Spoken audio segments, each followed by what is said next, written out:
Welcome to Ravens Over. Please subscribe to my channel, also hit the notification bell, and like this video and share. This is an update on Felicia Harris, 33 years old. I want to share more information about what happened to one of our sisters. Like and share this video every way you can because the police have not found a suspect. So share it, like, and let me explain what happened to one of our sisters. I created this channel for people with different Transgenders murdered. to support you. There's a PayPal on top. People Remember murdered. one thing, there are a lot of times people can't stand in the truth, but you find one that does support them. Make sure they do not fall within a marginalized community as not being in existence. And you know that there are hard to find people that create a channel that caters to people who are different and stand in the truth. And the allies sit back and say, well, I have no problem with other people. Let me just stand in here and learn support those no judgment. Who support you. I love you. Stay in your truth. Okay, more information is coming. Felicia Harris, 33 years old. I want y'all to work with me here because there's definitely a lot of reading I need to do. Now, the victim was in Meadowbrook Park, was shot dead, authority says. Now, share this video and like this video where you can, because we have to let people know that we definitely are in a crisis here and the girls are being killed. Now, October the 5th, 2020, this story is being reported out of Augusta, Georgia. An Augusta resident whose body was found in the weekend in Meadowbrook Park was shot dead in a homicide, according to the authorities. Now, the body of a 30-year-old Miss Harris of Augusta was reported back at 1:13 p.m. on a Saturday in the 3600 block of Meadowlark Drive and southwest of Augusta between Dean's Bridge and Windsor Spring Road. Now, it's also stated that Richmond County Coroner's Mark said on Monday that the case was found at a homicide, that Harris had been shot at least once. So, allegedly, she's been shot one time. Now, the case reported to the Richmond County Sheriff's Office goes a step further, listing the death as a murder by shooting. So, it's being listed that she's been shot and is considered a murder. Now, share this video wherever you can and stuff. And the one thing I want y'all to understand is that I thank you for sharing the videos and liking the video, because we have to show the importance that these girls are being murdered. And sometimes when you just got the name, sometimes you need the face. And due to the fact that y'all have definitely been sharing this video, and I thank you and I appreciate it, remember one thing, it is definitely needed. Also, that being said, I want to share some information with you as far as the news report being found, family, friends sharing their concern and upsetness about this girl being murdered. And also, I want to share with the mother, basically going to be misgendering her and stuff like that. So I want to prepare you for this way before that comes apart, as far as me sharing that story of the misgendering of the mother. And, you know, at the end of the day, it's the mother. So, you know, a mother's going to do what a mother wants to do. It's her child. I'm just giving you heads up on it, so when it comes up, I will share with you the part about the mother talking about her child. Now, check this out. Of 33-year-old Felicia Harris, now being investigated as a homicide. Harris, a transgender woman, was found dead at Meadowbrook Park Saturday. What was first considered a suspicious death, now being investigated as a homicide. The coroner says Harris was shot. She makes the third trans person to be killed in our area in the last year. News 12's Celeste Springer spoke with an expert about the violence trans women face in their own communities. What happened here brought a life to a sudden end. And I went outside and we were just sitting in the car laughing and talking and jiving on each other. And it put an end to memories like that. Felicia Harris found here at Meadowbrook Park, shot to death.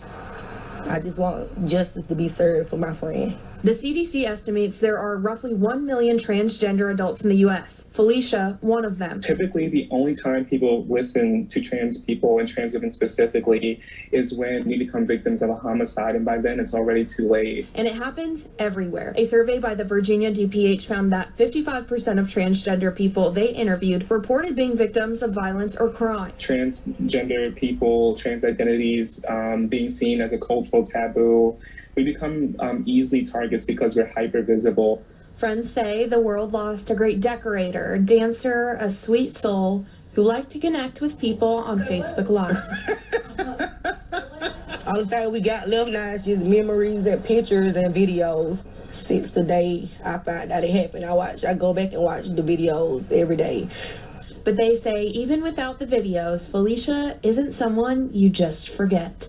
Everybody's gonna remember Felicia, that laugh, the smiles, the talks, the arguments, the attitudes. Everybody's gonna remember who Felicia Harris is. She was found shot and killed over the weekend at Meadowbrook Park. An eerily similar death back in August 2019. 24-year-old trans woman LaDime Doe found shot and killed in her car in Allendale County. Celeste Springer live in our studio. And Celeste, this issue seems to be larger than just our area. A survey by the National Center for Transgender Equality shows about 47% of Black transgender Americans say they've been denied equal treatment, verbally harassed, or physically attacked within the past year. The NCTE also says from January until August of this year, at least 28 transgender people have been murdered or died suspiciously. Felicia Harris, her death now marks her as one of those individuals. Friends of hers say to know her was to love her. They say Felicia started a dance crew and treated all of those members like family.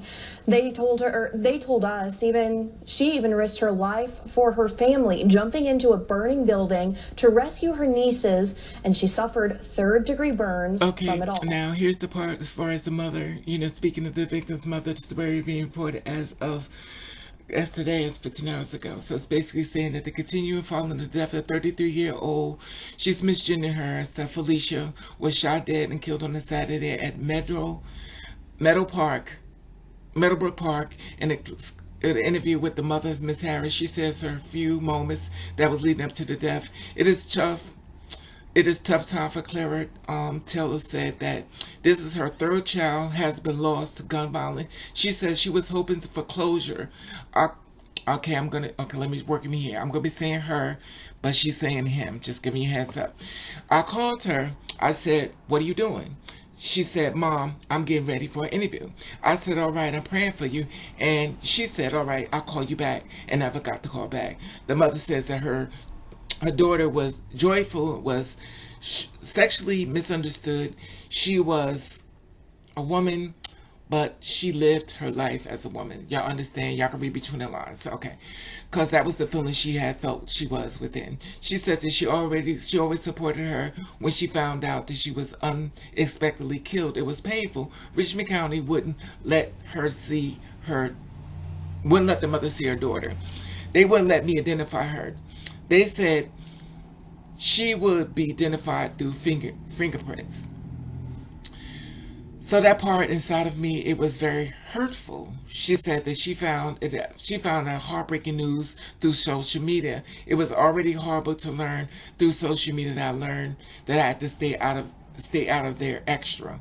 So she's saying that it was already hard finding out through social media, and I had to stay out their extra. So basically she was being denied of access to her daughter because I just knew they were going to let me go back there and identify her. She says that she doesn't know the circumstances that led up to her death, but she was hoping that she'd find justice. Whoever did this to her child, you know that you didn't have to kill her. You know you didn't have to do that. That's what the mother is stating. She says at the end, through her own pain and encouragement that the mother may have lost child to, she says, please keep God before you. If you have to cry. Can't nobody tell you how to grieve. She was saying, in reference to mothers who lost their child in reference to some type of way, having to have a transgender child that's been killed and stuff. She's stating that, she grieved the way you want to, which is very true. The mother says that her daughter was full of joy and was always there to lead a helping hand. She said that when she was found at the heartbreaking news, it was painful, and calling her folks to, quote, put the guns down. She said that she always had the problem with guns, violence, and did not want to see another parent go through what she went through. It was very painful that the pain within nothing. You can't take the pain, a pill for the pain. You can't take an aspirin or a Tylenol or nothing that will heal that up at all. That is forever pain. The mother says that, any information regarding to the suspected killer of her child, please contact Richmond County Sheriff in the office. No. She also says that it has been a GoFundMe page created, in reference to putting her daughter to rest which I will have at the end of this video at the bottom in the information. So if I guess you can donate, you donate. She did an outreach for Richmond County coroners for March. She said that unfortunately at the time that the community gets stuff out on social media before the office has the time to alert the families. She says that criminal cases such as once the body bag seals, they do not tamper with the evidence and will create problems in the court. Now they're stating that if people on social media get the information out, and I guess they're talking in reference to me to get the information about her daughter being killed, it kind of hurts the criminal case. Which I have to disagree. And the only reason why I disagree is that the thing about it is that when I disagree as far as that part, only because I feel as though if you're a cop and stuff and this girl has been murdered, y'all have other cases. And due to the fact that sometimes you got to look out for your own and get it out there because somebody may not know, by us doing these videos and they know that this girl was around somebody, they will contact the cops. My personal opinion. So the cops will be informed, I know who killed her. Due to the fact that you're just going to sit on a case and wait, time is valuable. And due to the fact that the girls, that basically the people out the blog and stuff like that, the people out here, and I didn't get the story first, of course, but due to the fact that everyone out here is trying to fight for our sisters, we need y'all to be actively, diligently looking for the killer. And due to the fact we come with the whole evidence set up, I feel as though it helps your case more quicker, my personal opinion. Because at the end of the day, a lot of y'all are dragging your feet when it comes down to it. However, I want to share this story with you as far as what I found. Check this out. Remember, before I share this with you, remember, she will be misgendered. It is her mother. So at the end of the day, she's speaking to you through hurt and pain. Allegedly, she's lost 3 children. So she's going to say what she wants to say. And God bless her, because you have to understand, this was her child. We can talk about gender stuff like that, but at the end of the day, this is her child. So she's going to be misgendering. Check this out. Good evening, Mark. This is a tough time for Clara Taylor, who told Fox 54 that this is her 3rd child she lost to gun violence. She says she is hoping for closure. I called him and I said, "What you doing?" And he said, "Mom, I'm getting ready to go in this interview." I said, "All right, I'm praying for you." And he said, "All right, I'll call you back." I never got that call back. Felicia, Antoine Harris's mother, says as a kid, her son was joyful, but his sexuality was misunderstood. He was a man, but he lived a life as a woman, because that's the feeling that he had within him. She says as a mother, she always supported him, and when she found out he was killed, it was painful. Richmond County wouldn't let me see him. They wouldn't let me identify him. They said he would be identified through fingerprints. So that part there is inside of me, and it's very hurtful. She says she found out the heartbreaking news through social media. It was already horrible to learn through social media, and I stayed out there extra because I just knew that they're going to let me go back there and identify him. She tells Fox 54 that she doesn't know the circumstances that led up to his death, but she is hoping to find justice. Whomever did this to my child, you didn't have to do that to him. You know you didn't have to do that. In the end, through her own pain, she is encouraging other mothers that may have also lost a child too. Please keep God before you. If you have to cry, cry. Can't nobody tell you how to grieve. I did reach out to the Richmond County Coroner, Mark Bowen, and he says, unfortunately, there are times when the community gets information out on social media before his office has time to alert the families. He says when it's a criminal case such as this one, once they get the bags sealed, they do not want to tamper or lose any evidence that will create a problem. All I can say is rest in peace, my sister, rest in peace. And also I want y'all to like, and I want y'all to share this video every way you can. And the mother, you are in my prayers, because I know it's got to be difficult. 3 children. So also Richmond County Sheriff Office, 706-821-1000. That's 706-821-1000. The thing about it is that First, when they did the whole story, went out that a body was found. Then we wanted to find out what kind of body was it. We had to do more research and stuff. We found that the body was a two-spirit woman. They didn't want to share that part. And then they stating that allegedly that they didn't want the mother to see the body. Allegedly, she felt as though that was hurtful, which it would be, and she wanted to identify the body. So allegedly, they wouldn't let her see her child. Then on top of that, they said the reason why they didn't want to let her see her child is because they want to go by fingerprints and stuff like that. It's something not right about this story. Something's not right. So when a mother comes to identify the body, y'all don't want to let her see the body. Something's not right about this story. You're stating that basically social media basically got out there. You want to get the evidence. This is my personal opinion of it. If the mother come to identify the body, what is the problem? Y'all made her wait. Something's not right. Then y'all said the transgender victim found dead. A body found. Y'all could have said found shot. A person shot. My personal opinion, you didn't want to share that part because you knew what it was. You know who she was. And at the end of the day, don't y'all got cameras out there at Meadow Park? You know, the thing about it is that the mother, you're in my prayers. Y'all share this video where you can. And like I said before, it's very much needed, social media, because we let people know what happened to our sisters. And we got y'all on the ball. So due to the fact that it costs so much value, y'all not gonna let our sisters just die, be a Jane Doe.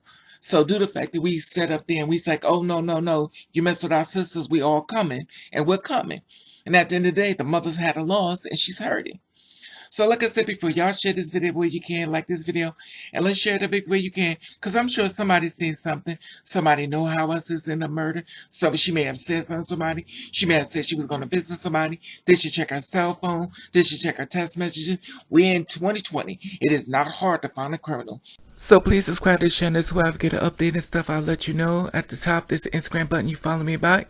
And make sure I hit the notification bell. And there will be a GoFundMe at the bottom for her to bury and stuff, for the mother and stuff. So make sure you go down to the bottom. If you could donate, you donate. If you can't, just share the donation. GoFundMe everywhere you can.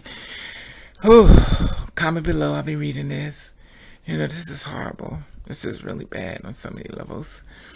I'll be reading your comments. Have a blessed day, and please be safe, and subscribe so you can get an update in case something else comes in. I will let you know. Have a blessed day.